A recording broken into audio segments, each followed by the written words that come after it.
Ever since the dawn of time, people have pondered who is better, woman or man. Woman can dash, man can grab, woman can dive bomb, man can reverse Uno, whatever the hell that is. What am I trying to say?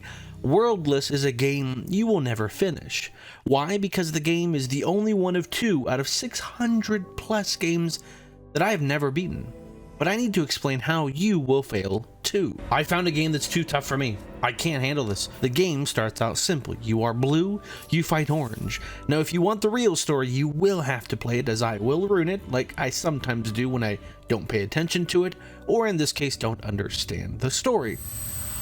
Worldless is a deceptively beautiful game to ease yourself into thinking you're playing one of those artsy-fartsy games with a mesmerizing art style of simple color palettes and geometric shapes. The first thing you will notice is how immersive the HUD is. Like, what do you see inside a woman's mind? Every day I imagine a future where Worldless is a Metroidvania where the levels are represented with these branches that are motion tracked to your head. Something I can do too.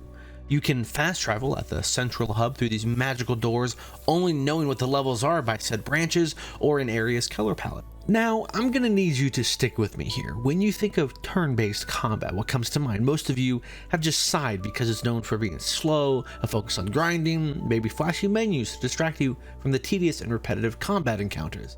Basically every JRPG. Worldless is more like a turn-based fighting game using quick time events, aka QTEs, which also sounds equally boring, but somehow it's really engaging. I really am digging the combat. It's so new and fresh. Combat runs on a timer indicated by this bar that you can increase by finding drugs stashed around the world that, just like in real life, takes more hits to get the same level of high. As a woman, your offensive moves are a sword, lightning, ice, a bow, and a big ass. You mostly need to use the corresponding attack type that enemies are weak to by the corresponding symbol. Sometimes you don't know what that is, sometimes you might not even be the right gender. I don't know how to counter this guy. So when you find an orange man and beat his ass, you lose in the cutscene because of the Patriot water. Women are weak to water. Now I understand why women hate me. I'm 95% water. When you play as a man, you can do what women can't, double jump. When you eventually merge Goku and Vegeta style, you can now swap genders to whatever suits your needs. That's a thick ass woman, dude. That's why they had to make her like this. Because imagine staring at a woman, a thick beauty. As a man, you can punch Kink Whip, do this Doctor Strange thingamabob, or spawn fire and wind.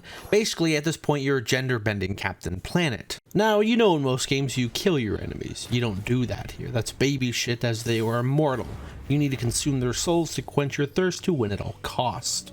This circle needs to be filled with the blood of your enemies when you attack them, and when you spilt the minimum amount, you can then choke your enemies, and depending on how much juice you have in your orb will dictate how many buttons are revealed, and they spam every single face button you didn't reveal and hope to consume your enemy's minigame.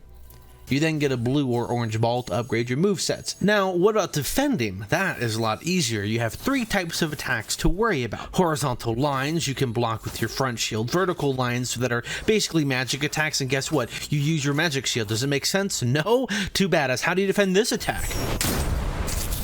Now, how do you survive these attacks? You need to glow orange. Now, how do you glow orange? Your normal shields will break if you do nothing and just turn it into an auto battler if you don't time your button pressing when the enemies attack you. You do this enough times, you glow orange and you get a super block, and if you're good enough at blocking at the right time, you can full counter and basically win because you're now good at the game. But what about the man? He doesn't block. He has it easier than women. He just disappears for a few seconds. Yeah, there you go. See, told you, patriarchy. I know it sounds really complicated, but it's easy once you get into the rhythm. Now, the cool thing is you don't even fight the same enemies. Each encounter is based on this concept that fans of most games might not even know about, called unique encounters.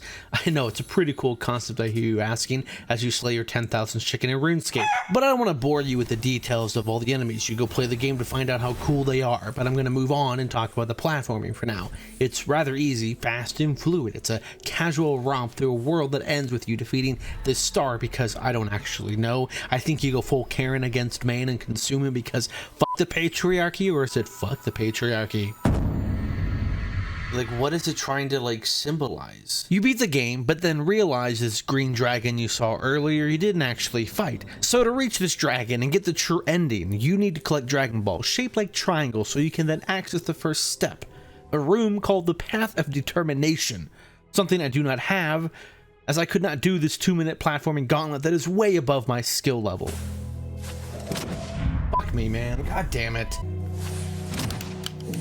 Fuck me, God. I can dodge a 7-frame attack, but ask me to aim my jump in that same 7-frame window, and I will fail for an hour straight. Oh, you son of a bitch, dude. Sure, I can occasionally land it, but then the next hurdle is to hug this wall and fail 4 more times over the next hour.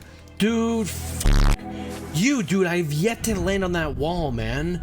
So since I can't find the true ending of Worldless and fight this dragon, it is my second Moby Dick. This is the hardest platforming I've ever done in my life. So I want to do a few things. First, is there a game that you love despite not being able to finish it because it was too hard, aka your Moby Dick? This leads to my other one, Rainworld. It's been 4 years and I've always wanted to try and beat it. So if you're interested in seeing me beat my other Moby Dick, aka I will stream Rainworld. It's the hardest game to ever exist, and it makes for great rage moments like this. Oh, Jesus. What the f? Oh, what the f? I can make this jump.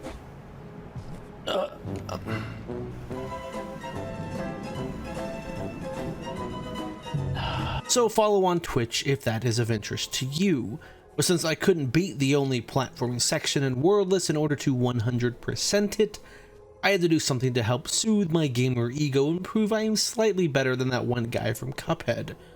So I'm gonna now talk about a game I did 100%. How did I get 20 seconds on that level? How do I shave 3 seconds? Like half a second on there? I shaved off a second, dude. I shaved 0.3 seconds off that. Really? A tenth of a second? A tenth of a second. Cyberhook. When making videos, as you'll soon find out in the next one, you can play games that are great and fun, but not worth making a full video on. So when a game like Cyberhook is amazing yet simple, it's hard to make my current style of video on it. So I will briefly talk about it. You have a hook, you grapple to blue blocks. You can't grapple yellow blocks, you die to red blocks. Purple is a combo of blue and red, so you can probably guess what that does. You can shoot green blocks that are in your way, you can wall run, you can swing in, that is pretty much it. Make sure you don't go too fast, otherwise you will miss the gate needed to end the level. You are rated on your time. It's compared to everyone who's played the game. Now, I am not amazing at Cyberhook, but I made sure to get 3 stars on every level, not to prove my gamer's skill, but it was just really fun to do that. The levels are insanely short, so restarting wasn't annoying, and there are so few games that allow you to swing. So while Worldless had great combat, but made me feel like a baby for not 100%ing it, Cyberhook made me, as a man, feel adequate for 100%ing it. So I highly recommend both games. Thanks for watching. Fuck yeah, dude! Fuck yeah, dude! Holy shit.